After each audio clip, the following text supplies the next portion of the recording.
तो जब साधक इस रास्ते पर पहली बार आता है तो पहला चुनौती क्या है? अदृश्य की यात्रा। जिस तरफ वो जा रहा है वहां कुछ दिखाई नहीं पड़ रहा है, ये उसकी सबसे पहली चुनौती है। दूसरी चुनौती मैं और अपने।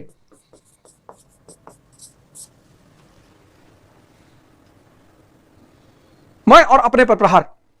सिर्फ मैं नहीं जाएगा, अपने भी जाएंगे। ये अपना जाना बड़ा दुखदाई है।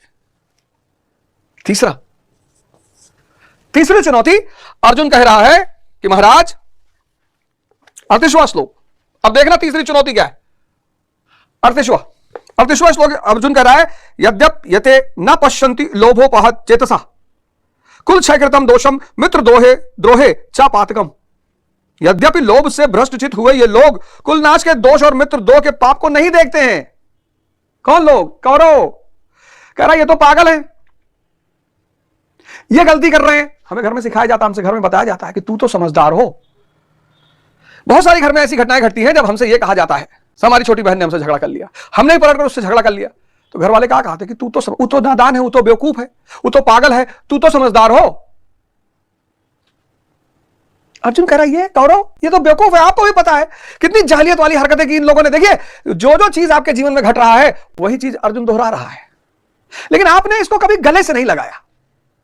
आपने यहां से लगाया कि गुरु महाराज ने लिखी है, गुरु महाराज ने, और इसको घर में रखेंगे तो पुण्य मिलेगा और बांटेंगे तो पुण्य मिलेगा। निश्चित तौर पर मिलेगा, निश्चित तौर पर मिलेगा। इसको घर में रखने पर भी पुण्य मिलेगा, बांटने पर भी पुण्य मिलेगा।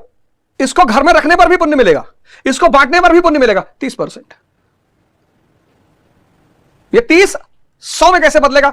आप रात में टीवी देख रहे हैं, ठीक है, देखिए, अच्छी बात है, न्यूज से कनेक्ट रहिए, बड़े सारे प्रोग्राम्स बड़े अच्छे अच्छे आते हैं, उनसे कनेक्ट रहिए, लेकिन एक फैसला लीजिए, एक प्रण करिए कि संडे को हम सारे लोग घर में बैठकर इसको पढ़ेंगे, इस पर मनन करेंगे। अब इसकी शुरुआत करिए।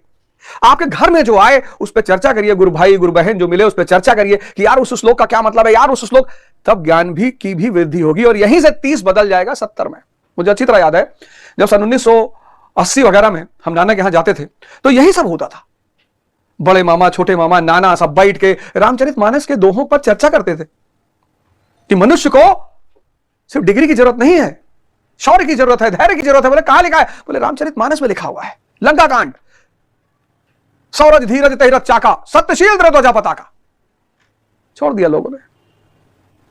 क्या मुसलमान, क्या हिंदू, क्या सिख, सबके घर में उनकी धार्मिक किताबें रखी हुई हैं और धार्मिक किताबों की जगह अब किसने ले लिया? टीवी ने। ऐसे ही समाज खत्म नहीं हुआ। ये जो धार्मिक पुस्तकें हैं इनकी स्थान ले लिया टीवी ने। 1990 तक 1-2 प्रोग्राम कोई देखता था, 1990 तक। तो जब 1-2 प्रोग्राम देखता था तो लोग 70% 1990 तक 70% 80% धर्म की चर्चा करते थे, 20% टीवी देखते थे। 2000 में यह मसला बदल गया। 2000 में क्या हुआ? मल्टीपल चैनल्स आ गए। लोगों ने 20% धर्म पर चर्चा की और 80% वो टीवी पे चले गए। यह है समाज की बर्बादी की वजह। 2015 में इसमें एक और डायमेंशन ऐड हुआ। 10% धर्म की चर्चा, 80% टीवी और 10% मोबाइल। और कोरोना के बाद आज 2024 में, गौर करिएगा इस डायग्राम पर, आज 2024 में धर्म माइनस में चल रहा है। 20% टीवी और 80% मोबाइल। यह आय का भी साधन है ना। वीडियो बनाइए, रील बनाइए, सब्सक्राइबर लाइए, व्यूअर लाइए, पैसा कमाइए, इंस्टाग्राम चैनल बढ़िया बना लीजिए, ऐड करिए। अच्छी बात है, ये सब कोई बुरी बातें नहीं है, अच्छी बात है, आय के सोर्स हैं। लेकिन जिनके पास अच्छे तरीके नहीं है, कुछ क्रिएटिव इजाद करिए, कुछ बढ़िया इजाद करिए, कुछ पॉजिटिव इजाद करिए। बहुत सारे डॉक्टर से वो सेक्स पे चर्चा करते हैं, अच्छी बात है, लेकिन फूहड़पन, नंगापन, बदतमीजी,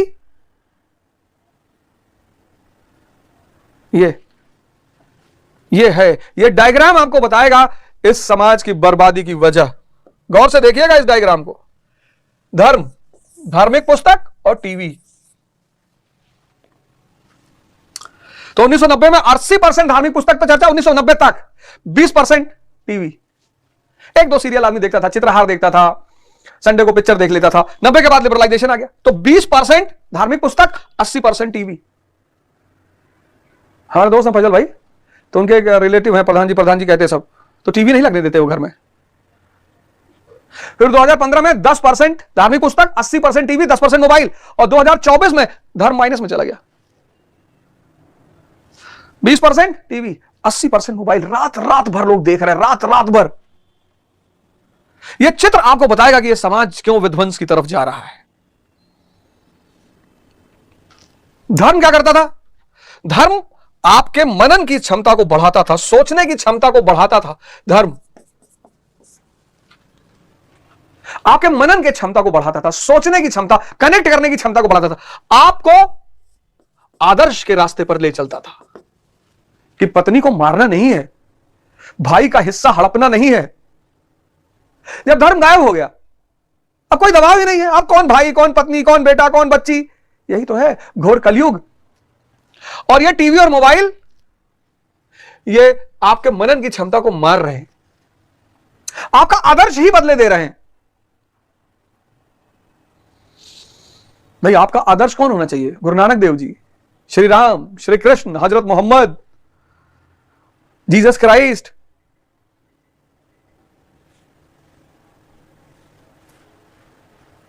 अब आप सोच लीजिए अपने अपने आदर्शों के हिसाब से क्या नाम लेना किसी का।